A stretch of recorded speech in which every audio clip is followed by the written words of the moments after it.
It was just an ordinary afternoon when I walked into the kitchen and saw the brochure sitting on the counter. Glossy, cheerful, perfectly folded, advertising private rooms, on-call nurses, and something called dignified independence. At first I thought maybe it was for a neighbor or someone Grace was helping through her volunteer work. But then Aiden walked in, looked at me, and said it like it was the weather, Mom. We just can't afford to support you anymore. Grace added almost helpfully. Evergreen Place has excellent reviews. In that moment, I realized something that would change everything. At Christmas dinner, my son stood up with a look I'd never seen before. Not in his childhood, not at his wedding, not even on the day his first child was born. He raised his glass, glanced at his wife, and then pointed his finger directly at me across the table. "You are no longer our family." There was a moment, just a breath, when the room went utterly silent. No clink of silverware, no soft background music, not even the rustle of the Christmas napkins. Just the weight of his words dropping like an anvil between us. His wife Grace smiled faintly and raised her glass in agreement as if she were toasting a business deal finally sealed. I looked around the table, faces I had watched grow up held when they cried fed when they were sick. Everyone looked stunned. Some shifted uncomfortably. Others avoided my gaze entirely. And yet no one spoke.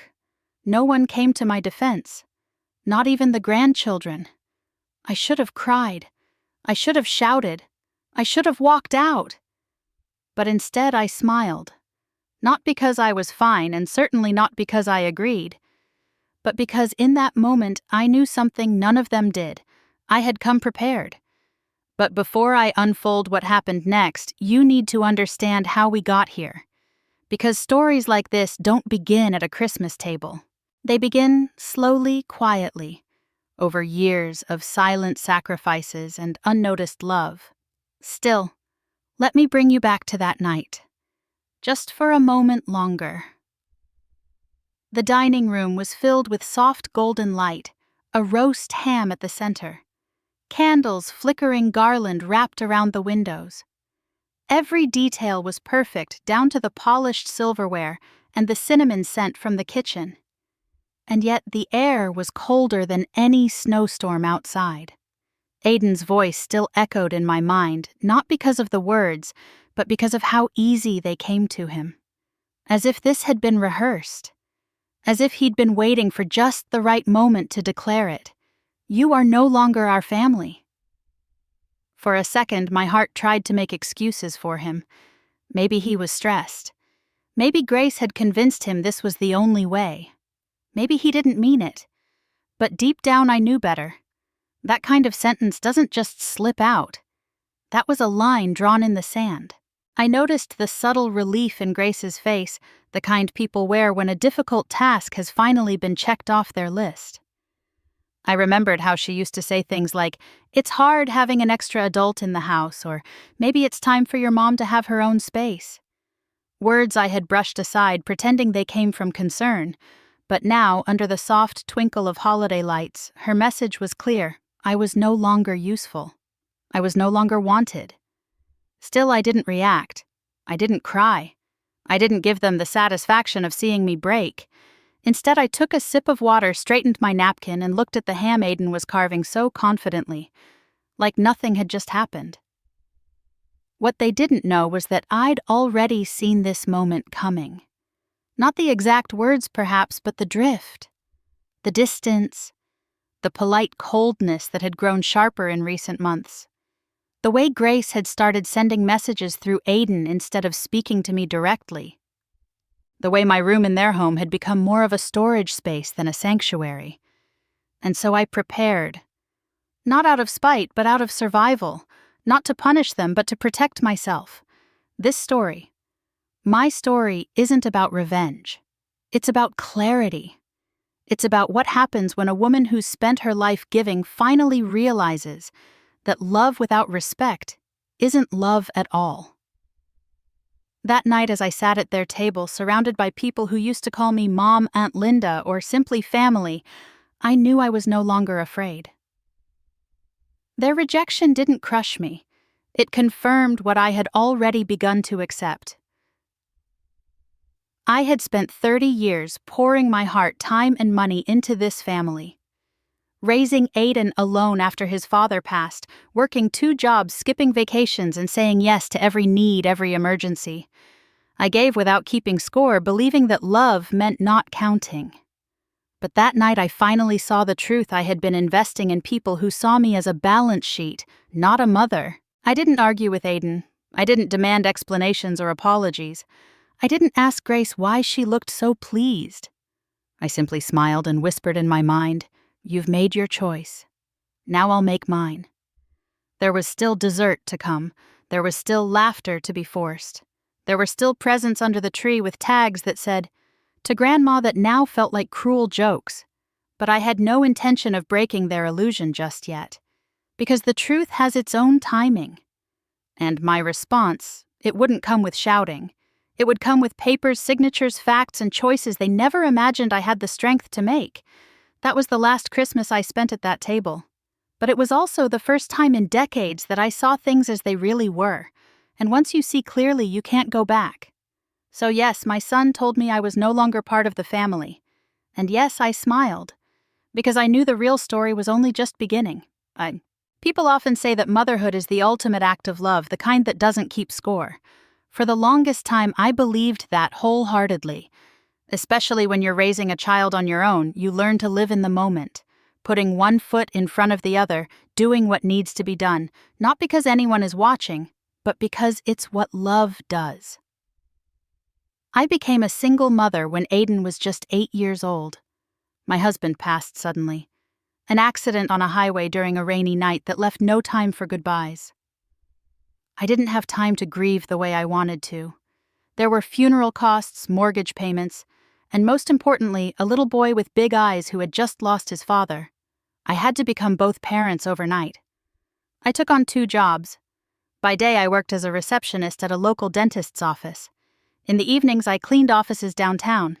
It wasn't glamorous, but it paid the bills. I was always tired, bone-tired, but never too tired to make Aiden's lunch help with his homework or cheer him on at his soccer games. I still remember the first time he scored a goal and ran straight to the sideline to look for me. That look of pride on his face made every sore muscle worth it. Back then, our life was simple. We didn't have much, but I made sure Aiden never felt the lack. His birthday parties were always handmade, cupcakes baked from scratch, decorations I taped to the walls myself. Every Halloween, I stitched together his costumes late at night after my shift. I couldn't buy him everything he wanted, but I made sure he never felt forgotten. When it came time for college, Aiden got accepted to a good university out of state. We celebrated with takeout and sparkling apple cider. I remember thinking, this is it. This is the reward for all the years of sacrifice. But tuition wasn't cheap and financial aid only went so far. Bamsi. So I dipped into the small inheritance my husband left, took out a second mortgage, and emptied my retirement savings. 4 years of tuition books, dorm fees, travel expenses. I covered every penny. And I did it with pride. Every time Aiden called to say he passed an exam or got a part-time job, I smiled quietly. I never told him how tight things were for me, how some months I skipped my own doctor's appointments to stretch our budget, how I patched up my old winter coat 3 years in a row so I wouldn't have to buy a new one. When he graduated, I stood in the crowd clapping so hard my hands stung. Grace was already in his life by then, a sharp, polished woman who always seemed slightly uncomfortable around me. She had big dreams, and Aiden was happy to follow her lead. After graduation, they decided to buy a house, and once again I stepped in. I co-signed the mortgage, paid for the down payment, and even covered closing costs when a job offer Aiden had fallen through at the last minute. "It's temporary, Mom," he said. "We'll get on our feet soon." And I believed him, because mothers believe. A year later they got married. Grace wanted a dream wedding. She said it so many times I began to hear it in my sleep.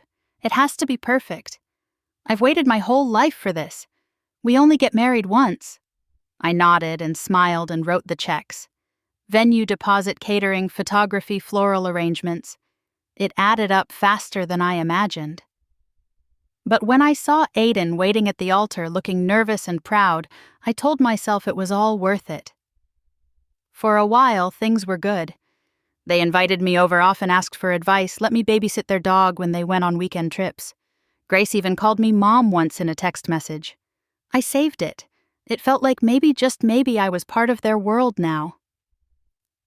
Not just the woman who had helped build it, but slowly, subtly, things began to change.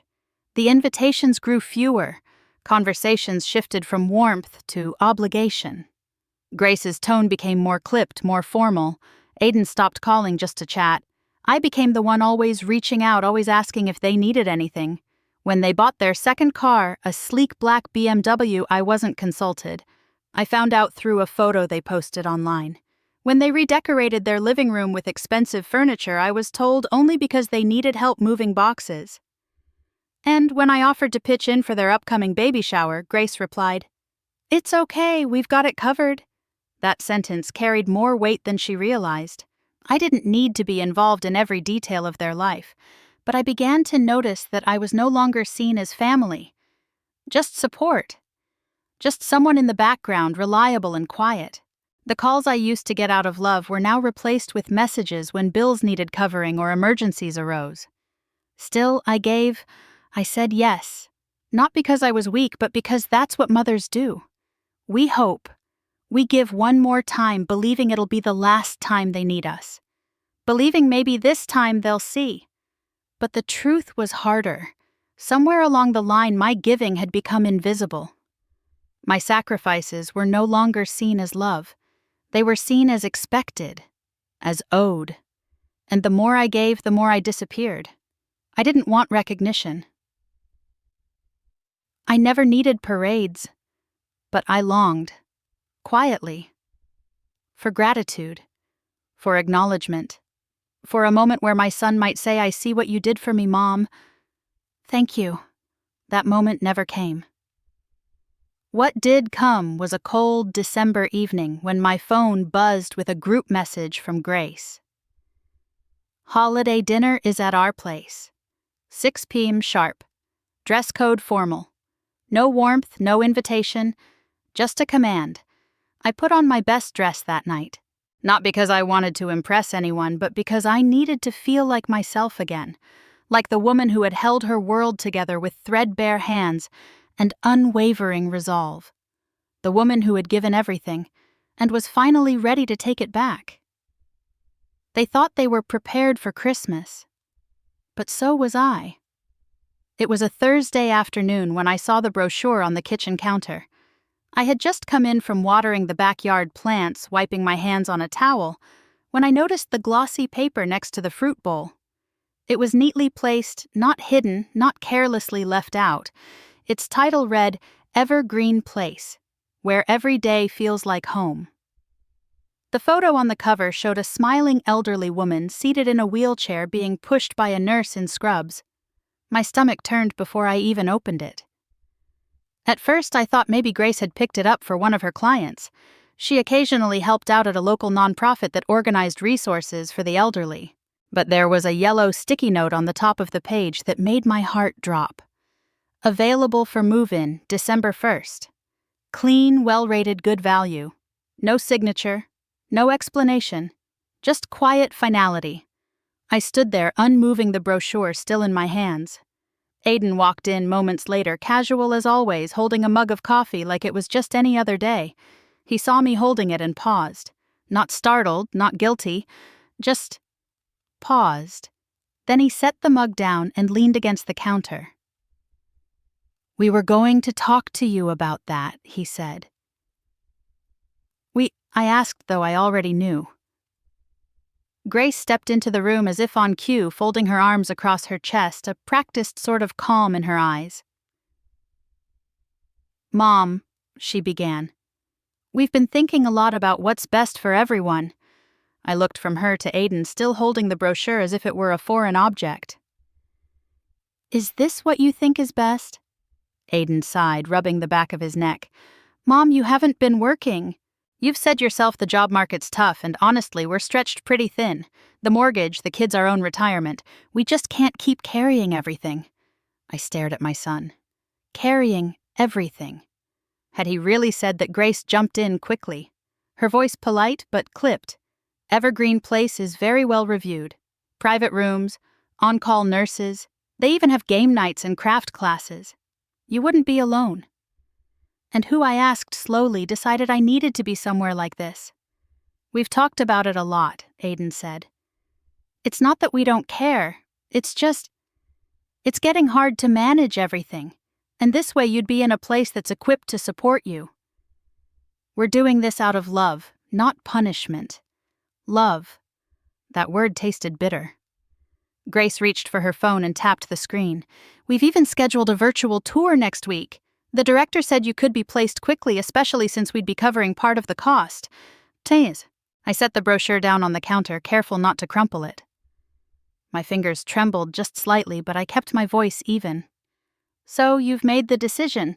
We thought you'd see the sense in it, Grace said, her tone bordering on frustration now. You've done so much for everyone. Isn't it time you let others take care of you? It wasn't care they were offering. It was relocation. Like I was a houseplant they didn't have time to water anymore. I live here, I said. In this home, I make your coffee. I help with the kids. I clean when you're at work. You don't have to do that, Aiden said quickly, as if those things were burdensome favors I'd forced upon them. Grace softened her voice slightly. Mom, we're not saying you're not appreciated. But let's be realistic. You've had a good run, but maybe it's time to think about comfort and structure. You deserve to relax. That was the moment it clicked. I wasn't being invited into something gentle. I was being placed, reassigned, set aside. Not because I was ill, not because I had asked for help, but because I no longer fit their lifestyle. I'm not 90, I said quietly. No, but you're not 40 either, Grace said almost too quickly. There's no shame in aging, Mom. There it was. Aging. The unspoken offense. I wanted to scream to shake them both and remind them who paid for that down payment, who held Aiden's hand through college loan rejections, who kept the lights on when they lost their jobs. But I didn't. Not yet. Instead, I nodded, just once, and walked upstairs. In my room, I sat on the edge of the bed and tried to slow my breathing. The walls felt closer than they had a minute ago. Everything. The curtains I helped Grace pick, the quilt I stitched by hand, the family photos on the dresser, suddenly looked like they belonged to someone else. I wasn't their mother anymore. Not really. I was a liability with sentimental value. That night I didn't speak at dinner. I watched as Aiden laughed at a meme on his phone as Grace told their youngest to eat more vegetables as the dishwasher hummed in the background. Life had moved on. I was no longer in the center of it. Later in the quiet of my room, I pulled the brochure back out of my purse. The words, "Where every day feels like home," mocked me. I folded it carefully, tucked it into a folder, and placed it in the bottom drawer of my desk. It wouldn't be needed. Not because I was going to fight my way back into their lives, but because I had already started building a new one. On my terms. They had made their decision. Now it was time for me to make mine. I didn't sleep that night. After the conversation about the nursing home, my body moved through the motions of a routine I no longer belonged to. I brushed my teeth folded. The laundry turned off the lights in the hallway like I always did. But my mind wouldn't stop spinning. My heart didn't feel hurt in the way you cry over. It felt numb, like the ache of an old injury you'd long forgotten until something twists it open again. Around 1 a.m., I got up. I wrapped a cardigan around my shoulders and walked quietly to the office at the back of the house. It was once Aiden's bedroom. Later it became my space. The place where I kept bills, records, memories, everything carefully filed away because that's who I've always been. Organized. Accountable. Prepared. I switched on the desk lamp and opened the bottom drawer of the old file cabinet. Its metallic clunk echoed in the quiet. The folders were all still there, my handwriting neat and deliberate. I started with the one labeled Aiden, college. It was a thick file even after all these years. Tuition receipts, dorm payments, textbook lists, meal plans, the envelope from the financial aid office. I remembered how we celebrated when he got in. I bought sparkling cider and made spaghetti from scratch. He called me the best mom in the world that night. But he never said it again. I flipped through each sheet slowly. Tuition alone had come to over $150,000. Add in room and board books and fees, and the total hit closer to $168,000. I pulled out my calculator, punched in the numbers like I'd done 1,000 times for someone else's benefit. I wasn't looking for a fight. I was looking for the truth. Next came the house file. I'd co-signed the mortgage, paid the down payment, and even bailed them out when Aiden lost his first job after graduation. Grace was pregnant then, and I remember thinking, they need stability. I'll help one more time. That one more time ended up costing me over $90,000, $60,000 for the down payment, $15,000 in closing costs, and $22,000 in emergency loan transfers. I didn't hesitate back then. I never did. Because I believed in Aiden. I believed in family. The wedding folder made me pause. It was beautiful with little pressed flowers still taped to one of the invoices. Grace had wanted a vineyard wedding. I remember her saying rustic elegance, nothing over the top. But over the top is exactly what it became. Venue catering, photography, flowers, even guest accommodations. I paid over $38,000 for that day, and I meant it to be a gift, not a weapon, not a receipt. I moved on to the medical folder. This one stung in a different way. Joseph and Bella. Grace's parents had no insurance when Joseph was diagnosed with colon cancer. I stepped in without question. Hospital bills, prescriptions, rehab costs. I paid nearly $50,000 for his surgery and follow-up care. Then Bella needed chemotherapy. Another $40,000. I still remembered sitting in the waiting room holding Grace's hand, promising her everything would be okay. She cried on my shoulder that day, told me I was like a second mother, until I wasn't. I added the numbers, slowly, carefully. The calculator didn't flinch. The screen flashed $391,000. That was just what I had spent directly, not counting groceries, birthday gifts, unexpected emergencies, or the quiet cash envelopes I slipped into Aiden's hands over the years when he looked anxious about car repairs or Christmas shopping. Not counting the countless hours of unpaid labor, babysitting, cooking, cleaning, waiting up late for them to come home. I leaned back in the chair and let the numbers settle like dust around me. It wasn't the money. It had never been the money. What broke me wasn't the total. It was realizing that I had given them so much of my life, so much of myself, and none of it was remembered, not in the ways that mattered. Aiden had never called me a wonderful mom again after college. Grace had never said thank you for the wedding. Joseph and Bella never once sent a card after their treatments.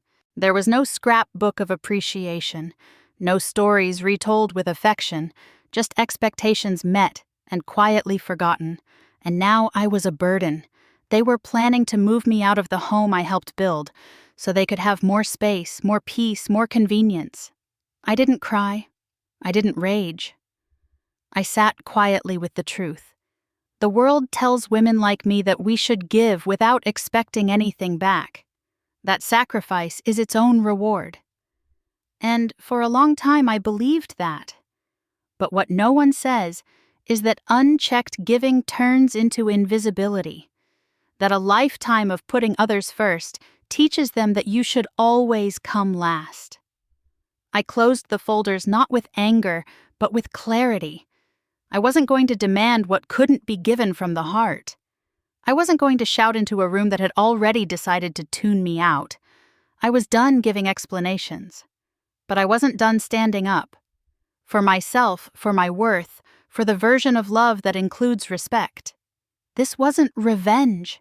It was balance. It was justice.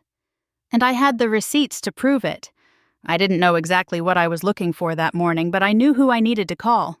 Andrew Miller and I hadn't spoken in years, not since his wife's funeral. We'd known each other in college and then again through local civic groups before life sent us down different paths. He became a well-respected estate attorney in Spokane. I became a mother who quietly gave away her future piece by piece. But I remembered his kindness, his sharp mind, and more importantly, his honesty. I found his business card tucked in a drawer beside old stamps and thank you notes that were never sent. The embossed gold lettering hadn't faded. I dialed the number and left a message with his secretary, who called back within the hour. "Andrew can see you today at 2, she said. "Bring anything you think might be relevant." I spent the next hour sorting through folders, printing backup statements, and organizing copies into a simple brown briefcase I hadn't used in years. As I snapped it shut, something inside me did the same. I wasn't walking into that office as someone looking for pity. I was walking in as someone ready to claim what was mine. The air was cold and crisp as I drove into the city. The streets were damp with melted frost, and downtown moved at its usual midday pace. Andrew's firm was in the Polson building on the 15th floor, overlooking the river. I walked through the glass doors feeling half like myself, half like someone I hadn't been in decades. The receptionist greeted me with practiced warmth. "Ms. Collins. Mr. Miller will be right with you." She gestured toward a sleek chair by the window. Moments later, Andrew appeared in the hallway. His hair had gone grayer, but his posture was still confident, his eyes alert. He smiled genuinely as he offered his hand. "Linda," he said, "it's been too long." We stepped into his office, spacious and quiet, lined with legal books and soft wood tones. He gestured for me to sit in the leather chair across from his desk, where a notepad and fountain pen waited perfectly aligned. "I need your help," I said. "I figured as much." He replied, leaning back, "Start at the beginning." And so I told him, not everything, just enough. About the brochure on the counter, about the conversation that followed, about the years of giving that had quietly become expectation. I opened my briefcase and placed the documents on his desk: college tuition receipts, mortgage statements, wedding invoices, medical bills. I told him the numbers. Over $391,000 in direct financial support. He listened closely, occasionally taking notes, his face shifting from neutral to concerned. "And that's just what I've documented," I said quietly. "There's more I didn't write down." He nodded slowly, tapping his pen on the legal pad. "You've done a lot for them." "I thought it was love," I said. "Turns out it was just convenience. For them." Andrew paused for a moment, weighing his words. "Linda, none of what you gave was legally required. You weren't obligated to pay for their education or their house or their wedding or medical care for your daughter-in-law's parents. I know I said, I never asked for anything back." "That may be true emotionally," he replied, "but legally this was all voluntary financial support. And if it can be proven that you were exploited or coerced, or if they acted in bad faith, you may have grounds to recover it." I looked at him surprised. "You mean I could get it all back?" "Not easily, not quickly, but you can start the process, especially with the paper trail you've got." He reached for a folder from his side drawer and began outlining next steps. First, he said, you need to revise your will. As it stands, are they your beneficiaries? "Yes," I admitted. "Aiden and Grace, and her parents." "Then that's step 1, he said. We'll write a new will, redirect your estate entirely, to whoever you choose. Charity, a foundation, it's up to you." I nodded. I already knew who. "Second," he continued, "we draft demand letters, formal requests for reimbursement. We'll focus on the large, well-documented expenses first. College tuition, down payment, medical care. If they don't respond or refuse, we escalate to civil action. And the loans," I asked. "Are you a co-signer?" "I'm the guarantor," I said. "For their house, their cars. I don't even know what else." Andrew raised his eyebrows. "You're more exposed than I thought. We'll need a financial analysis to identify all active liabilities. A banker or forensic accountant could help." He scribbled a name and number on a business card and slid it across the desk. "Her name's Lucy. Spokane Community Bank. Smart, thorough. I'll call ahead. I looked at the card, then back at the files spread out between us. My life, every quiet yes, every unspoken loan, was laid bare. What happens if they fight it? I asked. They might, he admitted. But we're not going after this emotionally. We're going after it legally. Your documentation is strong. You didn't sign away rights. You weren't mentally compromised. And they've taken advantage of your generosity. The words settled over me like a weight being lifted. For so long I had carried the burden of being the good mother, the helper, the reliable one. But now I had to become something else. Someone willing to stop the pattern, to protect what little I had left, to set a boundary no one else could set for me. "Can I ask something?" I said quietly. "Of course. Do you think this makes me a bad person?" Andrew smiled gently, shaking his head. "No. It makes you someone who's finally saying enough. It's not revenge, Linda. It's justice. Justice." That word sat in my chest like a seed finally ready to grow roots. I left his office with a checklist, a folder of forms, and a quiet resolve I hadn't felt in years. The walk to the elevator felt lighter. The drive home felt clearer. I wasn't just a mother anymore. I was a woman reclaiming her dignity. And this time, I wasn't giving anything away. I arrived at the Spokane Community Bank just before 9.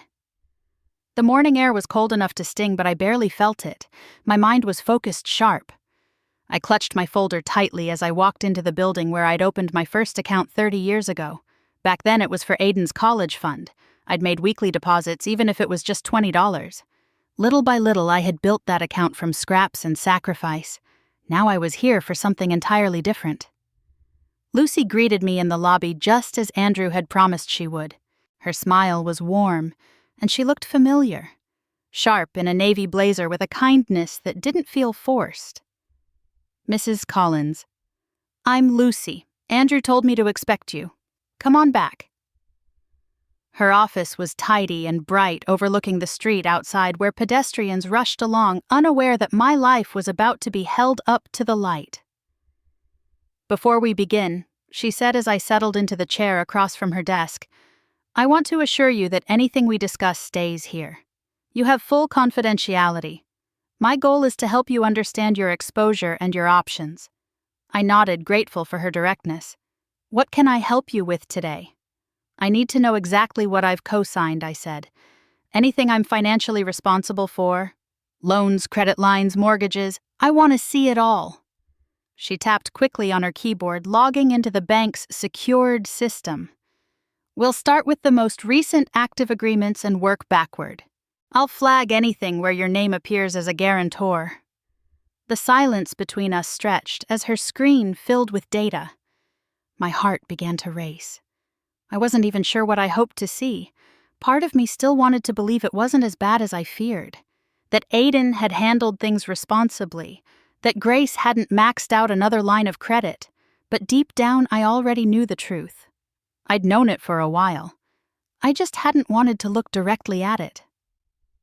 "Okay," Lucy said, adjusting her monitor so I could see. "Let's go through this together." She pointed to the first item on the screen. Mortgage. Original loan amount, $350, $1,000.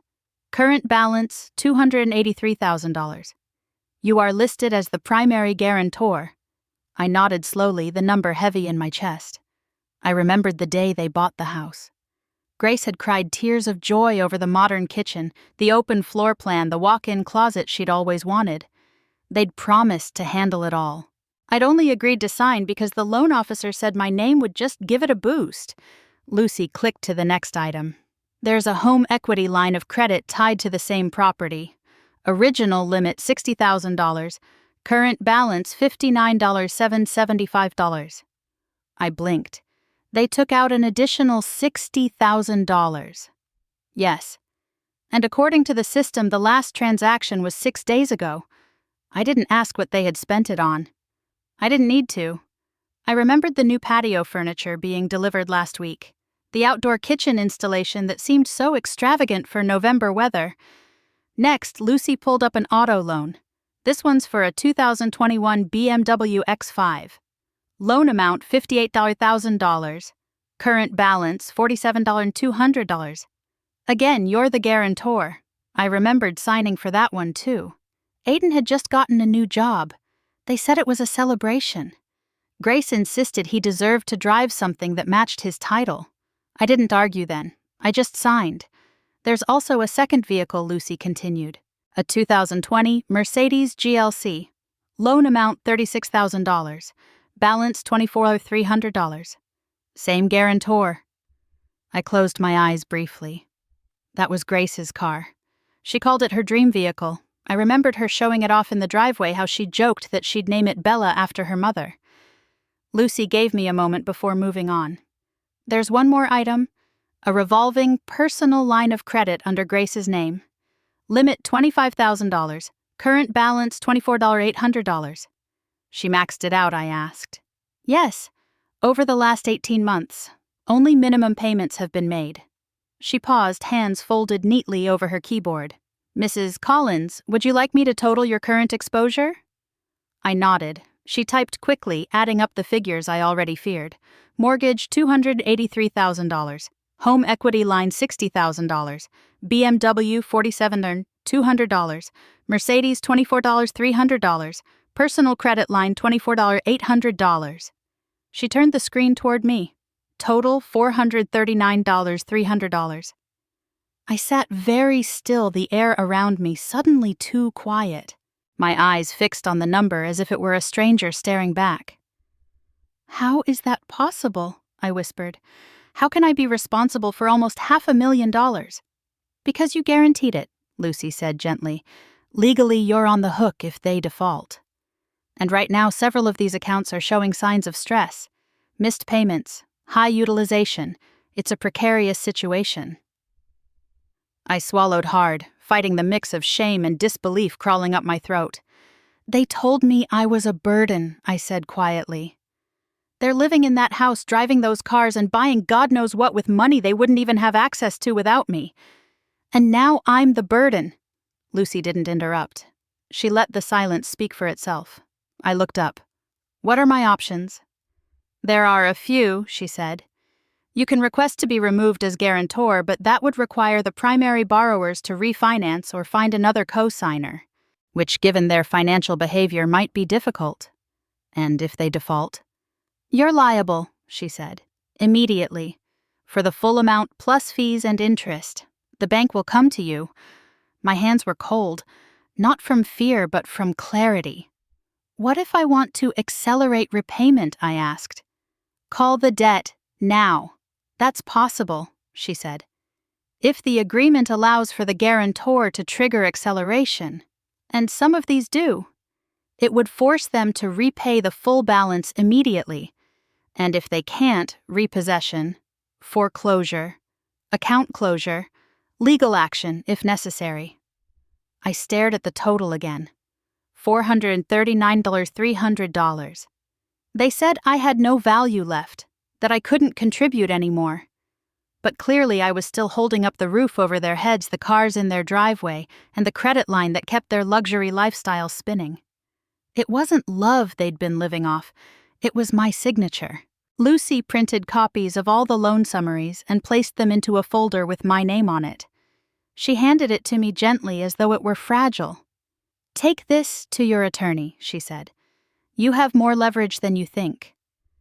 I stood my knees stiff, but my back straight. Thank you, Lucy, I said. This was hard, but I needed to know. She gave me a small nod. Whatever you're planning, those numbers give you power.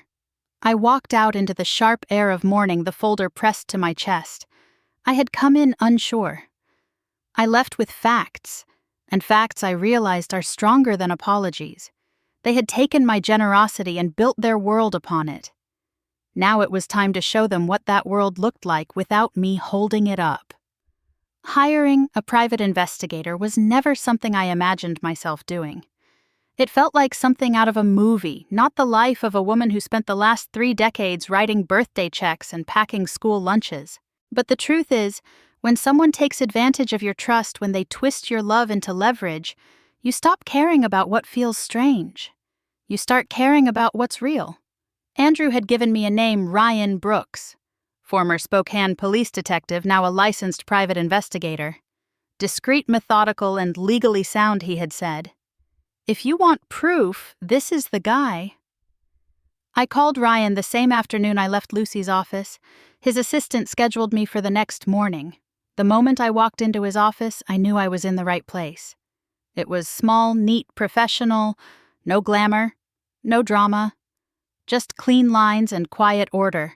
Ryan himself looked to be in his late 40s, tall, calm, and sharply observant. He shook my hand firmly and gestured toward a chair. "Tell me what you need, Mrs. Collins." I explained everything in a measured voice. My years of financial support, the recent betrayal, the debts I had discovered, the way Aiden and Grace were presenting me as a burden while building their lives on the credit I provided.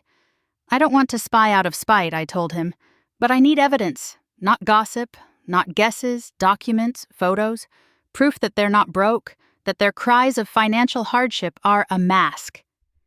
Ryan nodded slowly, already jotting down notes. "I can provide surveillance expense tracking, public social media documentation, and lifestyle assessments. If they're living large, we'll know about it. How long would it take?" "Give me a week for a thorough report, 2 to 3, but I can give you daily updates." I handed him a folder with Aiden and Grace's addresses, their cars' work schedules, and a list of their close social media profiles. He didn't flinch. He'd done this many times before, cost $40 an hour plus expenses. I didn't hesitate. "Send me the invoice. Start tomorrow." For the next 7 days, I tried to keep myself busy, but my mind kept circling back to the images Ryan might be gathering. I wondered how often Grace went shopping while telling people they could barely afford groceries. I wondered what Aiden's face looked like when he handed over my credit-backed card to pay for a steak dinner. Each evening around 6, Ryan sent me a quiet, concise update by email. Day 1. Dinner at Cascadia Grill. Bill estimate $150 per person, paid in full, no discounts, no coupons, 2 glasses of wine. Dessert. Day 2. 3-hour shopping trip to Nordstrom. Grace carried 4 bags. 2 appeared to be designer labels. Aiden picked up takeout from a boutique deli afterward. Day 3 spa visit. Grace entered at 10:15 a.m., left at 2:45 p.m. Services listed on door include facial massage and luxury skincare treatments. Day 4. Contractor truck spotted in driveway. Workers unloading high-end patio furniture and what appeared to be components for an outdoor kitchen installation. Day 5. Golf store receipt obtained. Aiden purchased a full new set. $1,800, paid via home equity line. By the end of the week, I wasn't shocked anymore. I was sickened. They were building a life of luxury while telling me there wasn't room for me in their home.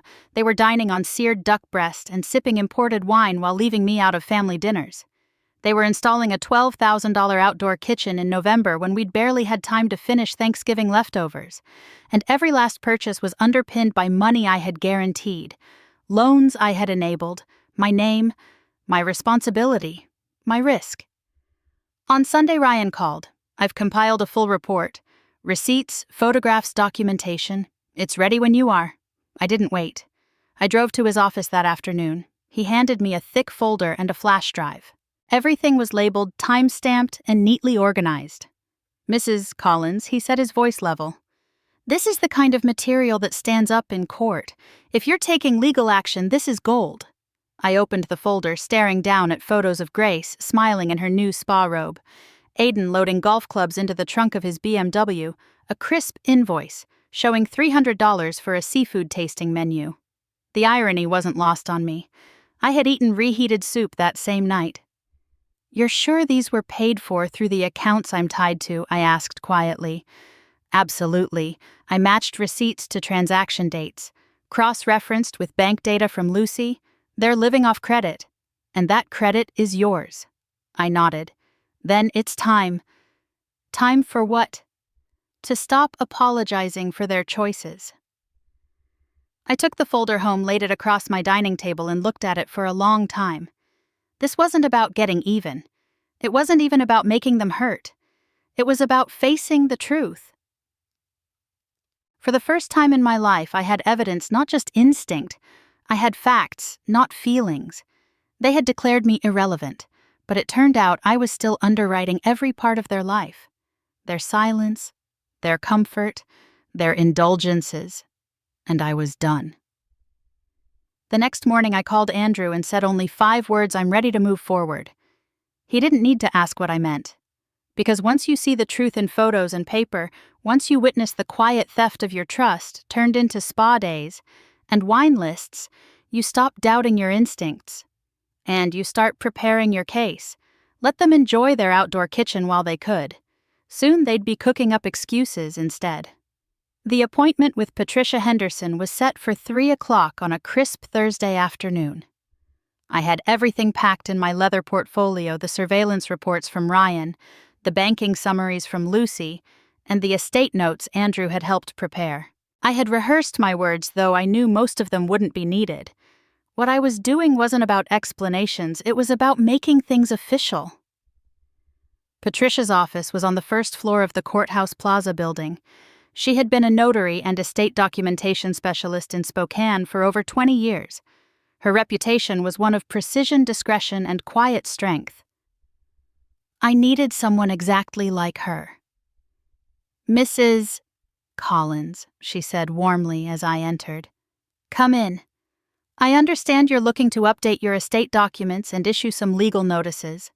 I nodded and handed her the folder. "Everything is here. I've reviewed it with my attorney. I just need you to help me finalize it, notarize the documents, and arrange for certified delivery." She took a seat behind her desk, flipping through the papers with practiced ease. "We're dealing with a full revision of your last will and testament. Yes, complete removal of all family beneficiaries." "Do you have new beneficiaries in mind?" I didn't hesitate. "The Spokane Humane Society and United Way, 50% to each." Her eyes met mine briefly, and there was no judgment, only understanding.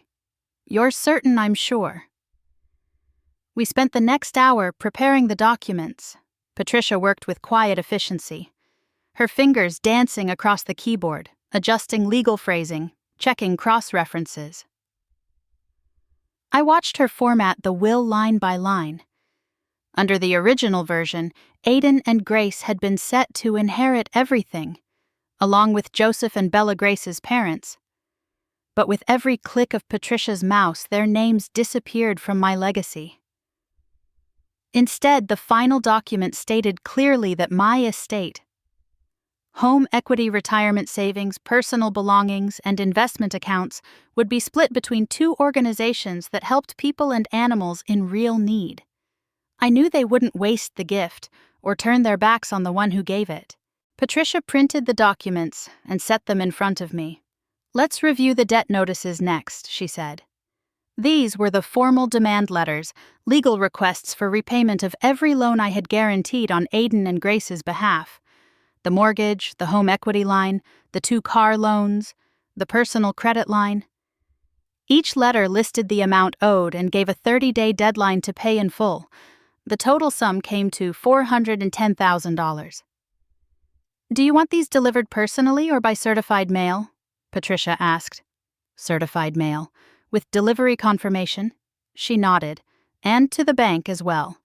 "Yes. 1 copy to Spokane Community Bank, 1 to each borrower, all documented and tracked. We signed the will and the letters. 2 witnesses came in from the office next door to observe and co-sign.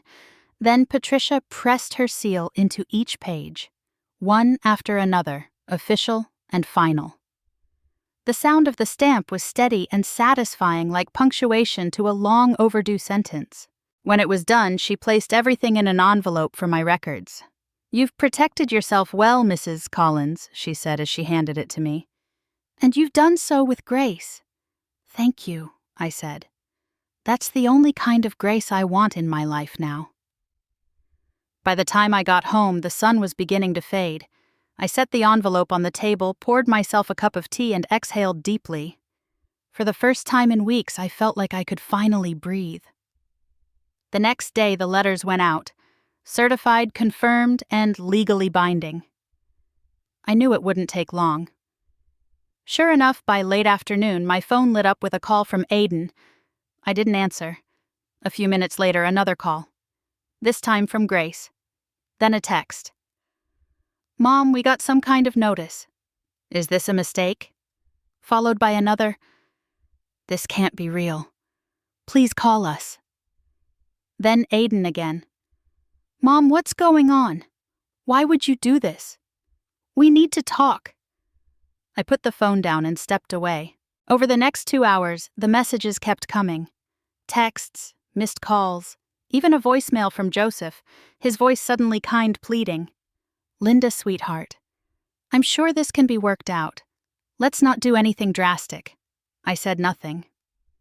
That evening, as I made a simple dinner for myself, the phone rang again. Grace this time. Please, can we just talk? You didn't even tell us. This isn't fair. The irony of that word, fair, almost made me laugh. But I didn't laugh. I simply turned the phone face down and ate in peace. By nightfall, there were 12 missed calls and 16 unread messages, most of them variations of the same theme, panic, disbelief, urgency. They had lived so long in the comfort of knowing I'd never say no, they couldn't comprehend what was happening now. But I didn't owe them an explanation.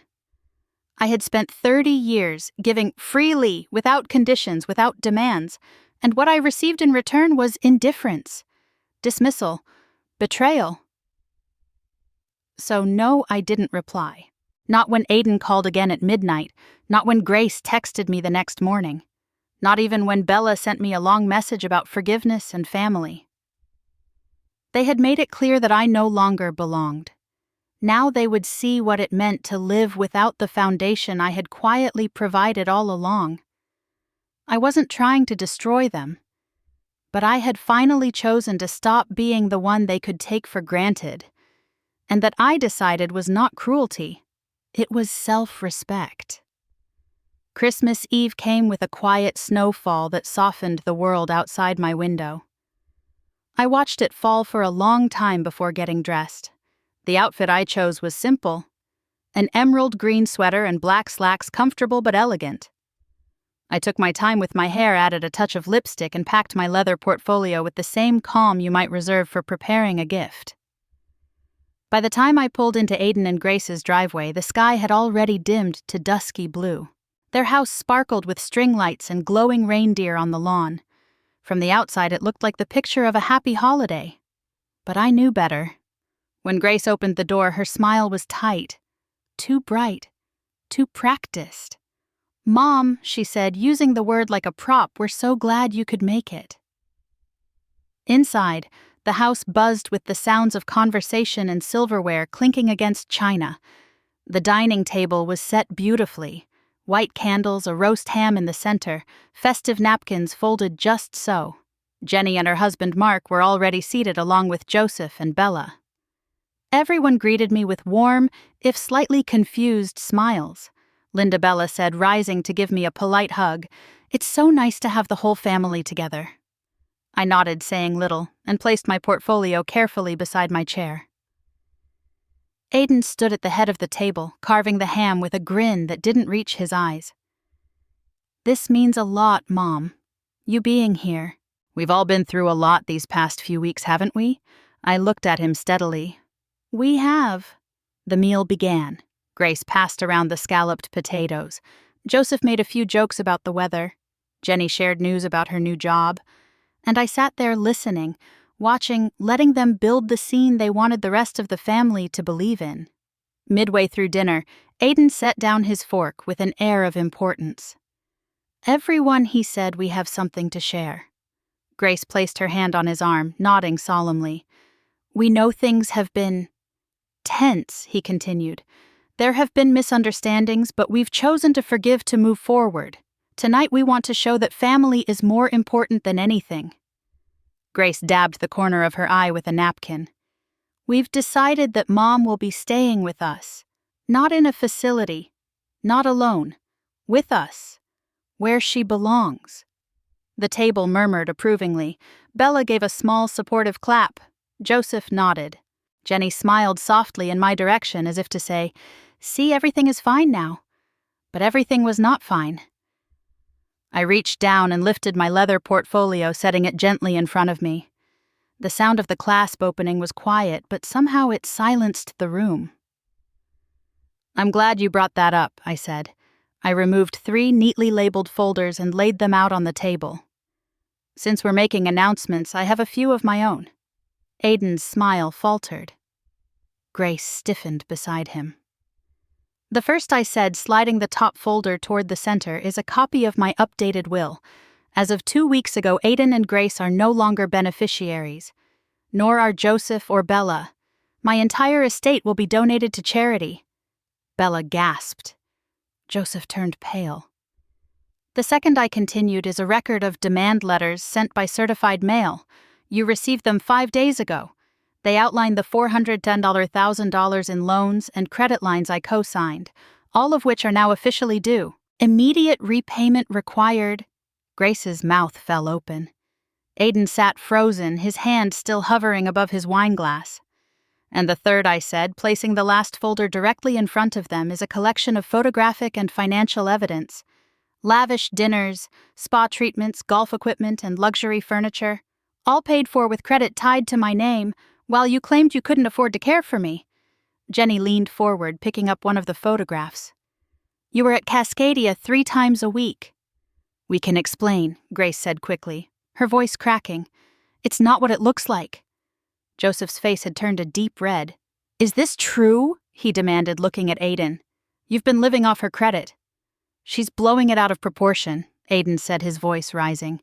"We didn't ask for any of this," she offered. "No," I said calmly. "I gave willingly, because I believed you loved me, because I trusted you. But that trust was used, twisted, and discarded." And there was a long, heavy silence. Bella looked down at her lap. Jenny sat back in her chair, her face unreadable.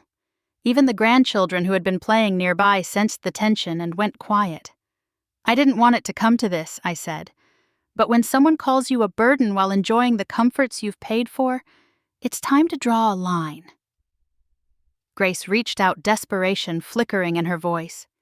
"We thought you'd be happier with professional care. You thought I'd be easier to forget," I interrupted, my voice still steady. "Just another thing to check off your list." Jenny looked at me with a mix of sadness and admiration. "Linda," she said quietly, "I had no idea." "I know," I replied. "None of you did, because I never said a word. I just kept giving." I stood then, slowly collecting my folders and returning them to the case. "Merry Christmas," I said. "I do hope the rest of your evening is as polished as the performance you put on tonight." And with that, I walked out. I didn't slam the door. I didn't turn back. I didn't need to. Because the truth, once spoken, doesn't need volume. It only needs the courage to be heard. And on that night, in the middle of their perfect little dinner, it echoed louder than anything else. It had been 1 month since Christmas dinner, and the quiet in my life now was not emptiness. It was peace. My new apartment overlooked the riverfront park tucked on the edge of downtown Spokane. It was modest, just 2 bedrooms and a small balcony, but it felt more like home than the 5-bedroom house I once shared with people who had long stopped seeing me. Every box had been unpacked, my framed photos. Real memories, the ones that mattered, lined the bookshelf. My favorite tea sat beside the kettle, and a small table by the window had become my morning sanctuary. There were no footsteps overhead, no voices whispering just out of earshot, no constant reminder that I was somewhere I wasn't truly wanted. I hadn't heard from Aiden or Grace since that night. They had received the foreclosure notices, the repossession paperwork, the final demand letters. There had been more missed calls, a few voicemails full of desperate confusion, but I never responded. I didn't block them. I didn't erase their names. I simply chose silence. Andrew kept me updated. He said the house had been sold at auction. The vehicles had been returned. The credit lines closed. Aiden and Grace had moved into a small rental apartment near the airport, and from what Andrew understood, Aiden was working on commission at a car dealership. Grace had taken a part-time job in retail. "They're learning to live within their means," Andrew said. There was no triumph in his voice, just resolution. We both knew this was never about revenge. It was about restoring balance. Earlier this week, I'd received 2 letters in the mail. One was from the Spokane Humane Society, the other from United Way. Both thanked me for my future gift and invited me to speak at upcoming recognition events. I smiled as I read them, grateful that what I had spent a lifetime building would now serve those who truly needed it, and who would never dare call that gift a burden. No one called me a burden anymore. No one sighed when I entered a room or rolled their eyes when I spoke. No one moved my belongings into storage or asked when I planned to figure things out. No one told me I was taking up space. I had space now, and it belonged to me. This morning I poured a fresh cup of coffee and settled into my chair by the window. Outside, joggers passed by in sweatshirts and beanies, their breath puffing into the crisp air. A little girl rode her bike in slow, determined circles while her parents cheered from a nearby bench. A couple walked a golden retriever who wagged his tail like every step was a celebration. And just beyond them, the Spokane River flowed quietly, steadily eastward. I sipped my coffee and watched the sunlight dance on the surface of the water. There was no grand emotion left in me. No lingering anger, no regret. Just a sense of completeness. A quiet knowing that I had done what was right. For myself. Some might say I lost my family, but I don't see it that way. I lost the illusion of family. The version held together by guilt, obligation, and convenience. The version where love was measured in transactions and worth was defined by what I could provide. What I found in its place was far more honest. I found solitude without loneliness. I found mornings without tension. I found a rhythm of life that answered to no one but me. And as I watched the river carry the last of winter's frost downstream, I whispered something to myself I hadn't dared say out loud until now. I didn't lose my family. I simply stopped paying to be their mother. The words didn't sting. They didn't feel bitter. They felt true. Because motherhood, real motherhood, is not something you should have to purchase. Not with money, not with silence, and certainly not with your dignity. I had loved my son more than I thought possible. I had poured every ounce of my strength into his future. And perhaps once upon a time he loved me too. But love that withholds respect isn't love, it's debt. And I had finally cleared the balance. The rest of the day stretched ahead with calm possibilities. I might visit the library, I might stroll through the park, or maybe I'd just sit here a little longer, watch the world pass by, and feel the quiet joy of not being needed. Not in the way I used to be, but in the way I needed now, whole, free, and finally home. If this story touched something in your heart, if you've ever felt unappreciated, overlooked, or quietly erased by the very people you gave everything to, know that you're not alone. Have you ever reached a moment where silence spoke louder than words? Where you chose peace over being needed for the wrong reasons? We'd love to hear your thoughts. What would you have done in Linda's place? If this story resonated with you, please like this video, subscribe to our channel, and turn on the notification bell so you won't miss the next story. Because sometimes the quietest voices carry the deepest truths.